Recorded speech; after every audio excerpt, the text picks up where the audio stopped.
Alors bonjour les amis, bienvenue. Donc nous allons commencer une émission qu'on a décidé d'intituler Michael à cette face.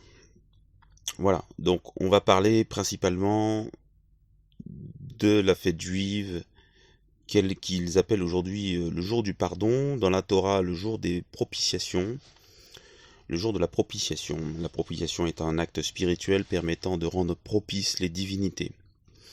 Donc cette fête juive qui est très peu connue du grand public, et pourtant fait partie du livre le plus vendu du monde, enfin le plus publié dans le monde, qui est la Bible. Cette fête se trouve dans la Torah. Elle est instituée par Moïse, et il est demandé lors de cette fête que les grands prêtres de la tribu de Lévi effectuent certaines opérations.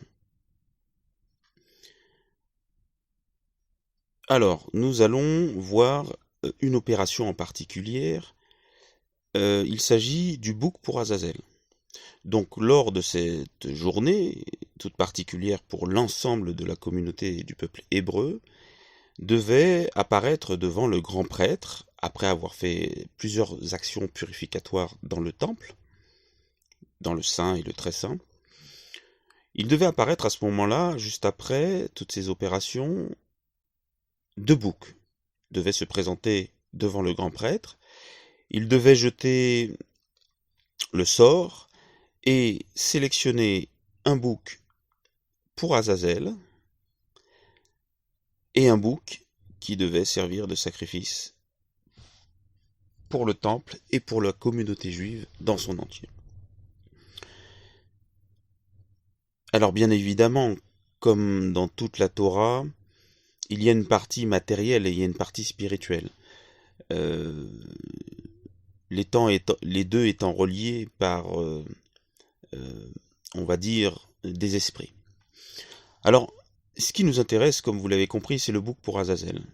Le bouc pour Azazel qui avait été sélectionné et qui avait été retenu, le prêtre devait imposer ses mains et ensuite, par la voix d'un autre prêtre, devait être emmené dans le désert et laissé là. Et l'autre, bon voilà. Donc c'est ça qui nous intéresse. Donc il y a une partie matérielle, comme je viens de vous le relater, et il y a une partie spirituelle. Mais la Torah est un hermétisme.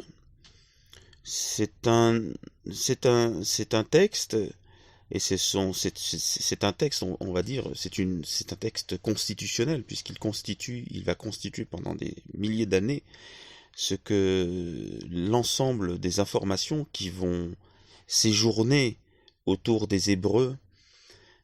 Et c'est un texte donc qui a été mis en forme par un hermétisme, c'est-à-dire qu'il contient un hermétisme et qu'il contient des informations cachées. Cachées, donc c'est une région qui est cachée, mais qui est accessible par la voie matérielle. Car le lien qui existe entre le matériel et le spirituel, je vous l'ai dit, ce sont des esprits, mais il existe toujours un chemin, en fait, pour y accéder. Alors, l'histoire des Hébreux faisant, il s'est passé des grandes mutations au sein du peuple hébreu, et le judaïsme, sous la forme actuelle, a connu de profondes mutations, et n'est plus du tout ce qu'il correspondait aux origines. Et c'est pourquoi, lors de ce jour, des propitiations fêtées par les Juifs aujourd'hui, on ne trouve pas, le bouc pour Azazel n'apparaît pas. Voilà, c'est comme ça, diront certains, mais le problème c'est que les Hébreux sont un des seuls peuples sur terre à avoir signé un acte avec le ciel. Or, le problème c'est que lorsque l'on signe un acte avec le ciel, celui-ci est éternel et sans fin. Ce qui explique le fait que malgré tout ce qu'ils ont traversé, les Hébreux sont toujours présents sur terre, et toujours organisés et forment toujours une communauté spirituelle importante, à tel point qu'aujourd'hui, On ne les appelle pas par leur ethnie, mais par leur religion. Nous les appelons les Juifs. Donc voilà. Donc nous avons fait cette émission, Michael à 7 faces, pour un petit peu préciser tout cela. Alors, vous pensez bien que derrière tout ça, il y a des informations capitales. Donc,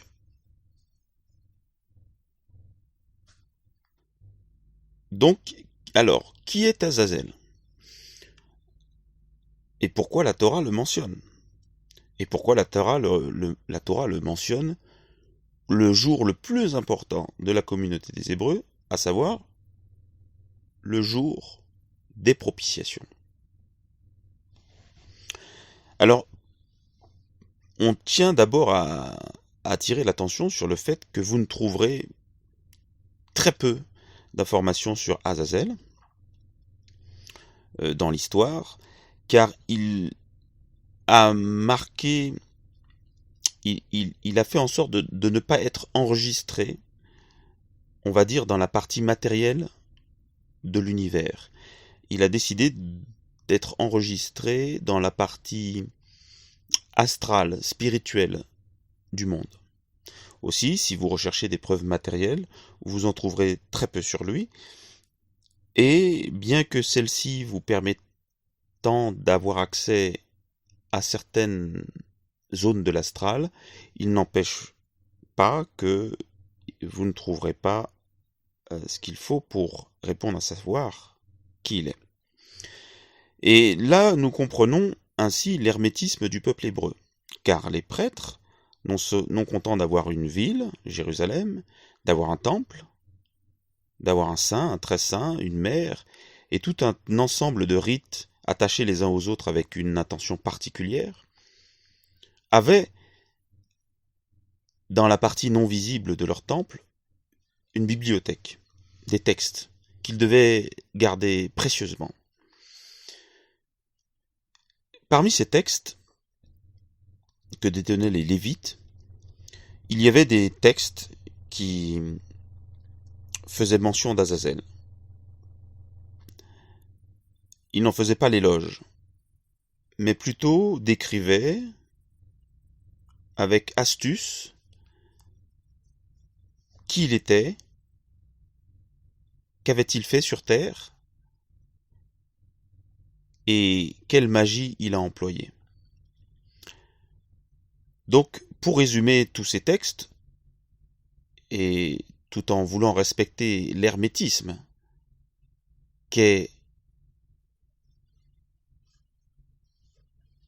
les rites, que sont les rites lévitiques, nous allons vous résumer qui est Azazel. Azazel est un fils de Seth, placé sous le serment d'Adam. Sauf qu'à un moment de son histoire, de sa vie humaine, il a pris la décision de se désengager de ce serment. Et cela posa un problème, car il avait acquis, au fur et à mesure des années qu'il a passées au sein des fils de Seth, il a acquis une sagesse et une magie. Magie dans le sens de l'âme, bien évidemment. Pas sous la forme actuelle connue de ce qui est pratiqué par des hommes avec des jeux de cartes. Et le problème, c'est que lorsqu'il s'est désengagé des fils de Seth, il a prêté ce que l'on appelle un pacte. Il a fait un pacte. Il a permis à d'autres membres des fils de Seth de s'éloigner du serment d'Adam. Et tous ensemble, ils ont fait un pacte. Ce pacte, ils l'ont scellé sous le nom de la doctrine des 7 planètes. Non content de cela, ils ont modifié certaines forces naturelles.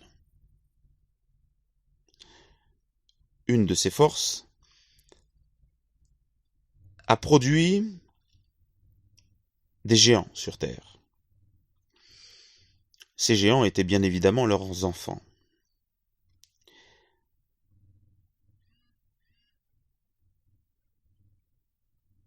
Vous commencez déjà à cerner un peu plus le personnage et sa raison d'être dans la Torah.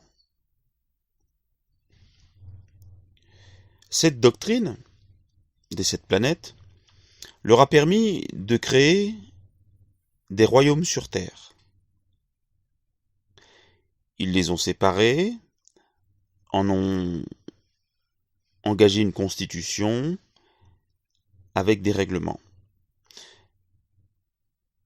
Ils ont bâti des villes impressionnantes, imposantes, avec leur sagesse. Ils ont construit des monuments qui avaient des fonctions spirituelles. Certains existent toujours aujourd'hui. Certains sont enfouis dans la forêt amazonienne, d'autres ont complètement disparu, d'autres sont enfouis sous l'eau, et d'autres existent encore à l'air libre, comme sur le sol égyptien. Sans rentrer dans les détails, car nous désirons protéger l'hermétisme confié aux Hébreux et aux Lévites, nous pouvons vous affirmer qu'il y a eu un avant Azazel et un après. Mais vous me direz, mais comment produire de telles civilisations, de tels royaumes, comment les agencer, comment les faire en sorte qu'il y ait une coopération. Et c'est ce que je vous ai dit, tout cela faisait partie du serment des 7 planètes et du pacte fait entre les 200 de la tribu des fils de Seth, placés sous le serment d'Adam, et voilà. Donc, pour résumer, nous pouvons vous dire qu'il y a eu un avant et un après Azazel. Azazel, sous le serment d'Adam, devait respecter un silence bien précis. Il ne l'a pas fait, vous l'avez compris, et il a décidé d'employer une certaine connaissance, une certaine sagesse, pour atteindre un objectif bien précis. Cet objectif, il l'a atteint, nous avons été obligés, nous les fils de Seth, de nous diriger vers lui et de lui faire comprendre par la voix d'Enoch qu'il avait fauté. C'est pourquoi vous retrouvez le livre d'Enoch parmi ces livres que détenaient les Lévites. Ensuite, il a fallu faire une modification de ce qu'avait produit Azazel sur Terre, et il a fallu transmuter ce qu'il avait fait. Nous ne lui avons pas laissé le choix, il était obligé d'accepter, surtout que ses enfants, toutes les civilisations qu'ils avaient créées, et la beauté de leur sagesse matérialisée,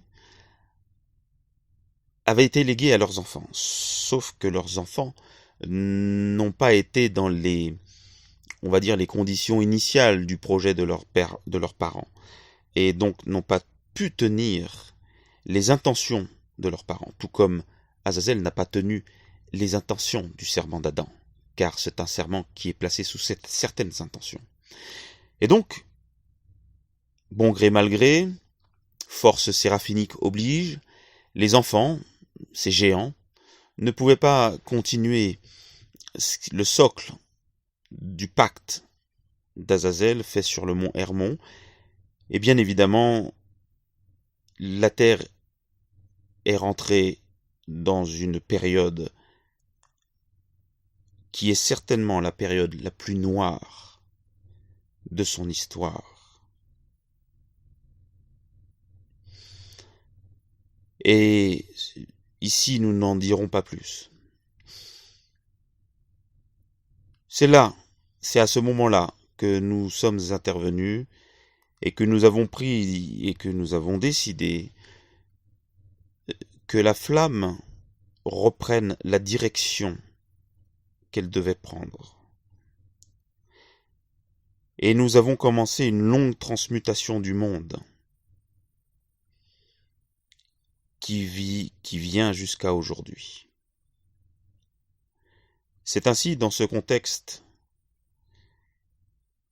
qu'est apparue l'étape importante que devait être la Torah et sa fonction spirituelle de l'envoi du bouc pour Azazel dans le désert, au moment le plus important de la célébration des Hébreux, qui était le jour des propitiations.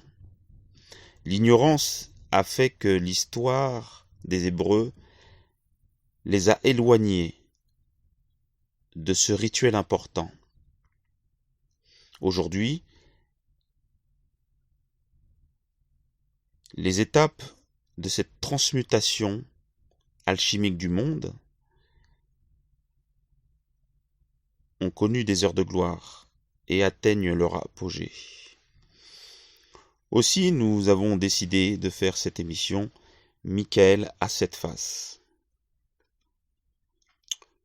dans laquelle nous vous avons exposé qui était Azazel, quels ont été ses moyens d'action à l'époque, quelles étaient ses intentions, là où il a décidé de faire siéger les informations le concernant. C'était des gens, vous savez, ils n'avaient pas d'ego, ils n'avaient pas...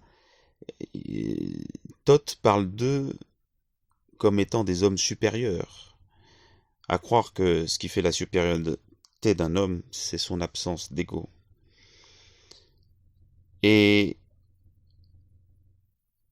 donc, c'est ce que nous avons voulu vous exposer ici, et nous espérons que cette émission Michael à 7 faces touchera avec précision les personnes qu'elles doivent toucher, et qu'ils comprennent enfin que l'ignorance n'a que trop duré, et que son heure de gloire a pris fin. Je vous remercie de m'avoir écouté. Toute la communauté des fils de Seth, nous vous souhaitons une bonne fin d'année dans ces temps de crise sanitaire, et nous vous conseillons de suivre la page des fils de Seth, de vous abonner et de suivre notre activité si vous désirez comprendre davantage les ténèbres qui se sont placées sur cette terre depuis tant d'années. Merci à vous.